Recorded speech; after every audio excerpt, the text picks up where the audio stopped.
حفیظ احمد صاحب کا تعلق ہے ان کی بالکل ملاقات ہوئی، اس میں وہاب ریاض بھی تھے اور ہمارے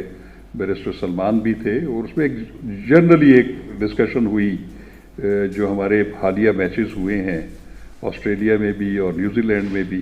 تو اس میں تو آپ کو پتہ ہے کہ انفارچونیٹلی ہماری بڑی بری کارکردگی رہی ہے، تو اس کی کچھ چیزیں انہوں نے انفارملی ہم سے ڈسکس کی. اور دوسرا یہ ہے کہ وہ چونکہ ڈائریکٹر ٹیم بھی تھے اور وہ اپنی ایک ان رائٹنگ رپورٹ بھی مرتب کریں گے جس میں وہ اس کے پروز اینڈ کونس کی کیا وجوہات تھیں یا کہاں کہاں خرابیاں تھیں، کہاں کہاں جو ہے وہ امپرومنٹ کی ضرورت ہے، تو وہ تو جو سجیسٹ کریں گے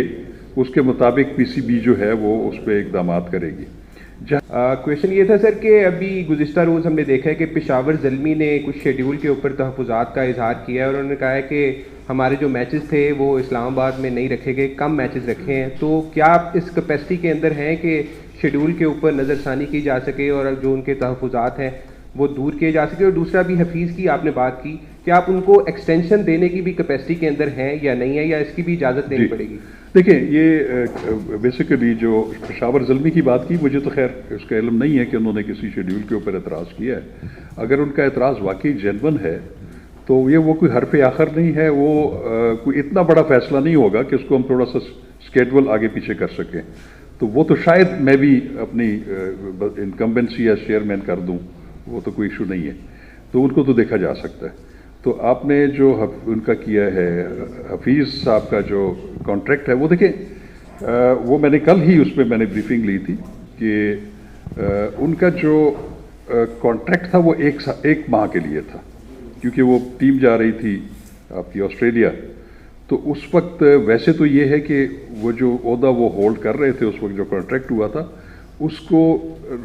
ایڈورٹائز کرنا ضروری ہوتا ہے کہ آپ نے اپلیکیشنز انوائٹ کرنی ہوتی، لیکن چونکہ وہ ایمرجنسی سچویشن تھی تو ان کو ایک ماہ کے لیے جو ہے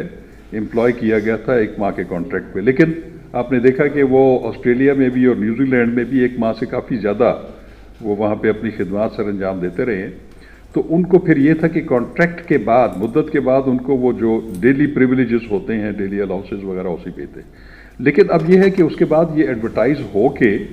یہ کیس دوبارہ اس وقت پیٹرن کے پاس موجود ہے. اس میں حفیظ صاحب کی بھی جو ہے ان کی بھی ریکمنڈیشن ادھر پڑی ہوئی ہے، اور وہ جو پیٹرن آفس ہے وہ جب تک اس کو کر دے گا تو وہ بن جائیں گے دوبارہ اگر ایسا ہوا تو. کانٹریکٹ سائن کیے ہوئے ہیں ہمارے ساتھ، ان کو جو ہے وہ پی ایس ایل کے علاوہ سال میں 2 لیگز میں این او سی مل سکتا ہے، یہ ان کے اس میں ہے. لیکن اب پرابلم یہ ہے کہ اب جب یہ ورلڈ کپ ہو رہا تھا اور اس وقت جو ایگریمنٹس ان کے ساتھ سائن کیے گئے، اس سے پہلے کچھ کھلاڑیوں نے کچھ لیگز میں آٹومیٹیکلی پہلے سے کوئی جو ہے وہ کانٹریکٹ سائن کیے ہوئے تھے. تو بعد میں افیکٹ اس کا یہ ہوا کہ جب پاکستان کا جو کچھ کو ضرورت پڑی ان کی، تو وہ پھر آلریڈی کمیٹڈ تھے ادھر. اس میں ایک ہارمنی کریٹ کرنے کی بہت زیادہ ضروریت کہ چونکہ پلیئرز کا بھی یہ رائٹ ہے، ٹھیک ہے، ان کو مانیٹری بینیفٹس بھی ہوتے ہیں، ان کو اچھی آفرز ہوتی ہیں، لیکن جو فرسٹ پرائرٹی ہے وہ انڈر کانٹریکٹ یہ ہے کہ وہ جب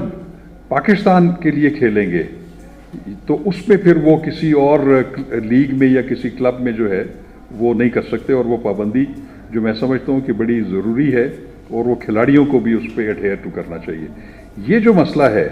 کہ ان کی انڈیپینڈنٹ لیگز میں کھیلنے کا، اور جب پاکستان کی ضرورت ہو اس وقت انہوں نے کیا کرنا ہے، یا وہاں سے ہم نے دیکھا ہے کہ کچھ مثالیں ایسی ہیں کہ ورلڈ کپ میں ہمارے کچھ کھلاڑی جو تھے وہ اویلیبل نہیں تھے، وہ کہیں پہ لیگز کھیل رہے تھے. تو یہ ایک انکنسسٹنسی ہے، اس کو کنٹرول کرنا بہت ضروری ہے، کیونکہ پہلے پاکستان ہے، جو جتنے بھی کھلاڑی ہیں ہمارے لیے محترم ہیں، کیونکہ وہ پاکستان کی وجہ سے ہی ان کو شہرت ملی ہے، ان کو موقع ملا ہے کہ وہ ان کو دوسری انٹرنیشنل لیگز جو ہے وہ انوائٹ کرتی ہیں، تو ان کی پہلی ترجیح پاکستان ہونا چاہیے. اوکے جی، تھینک یو ویری مچ آپ سب کا.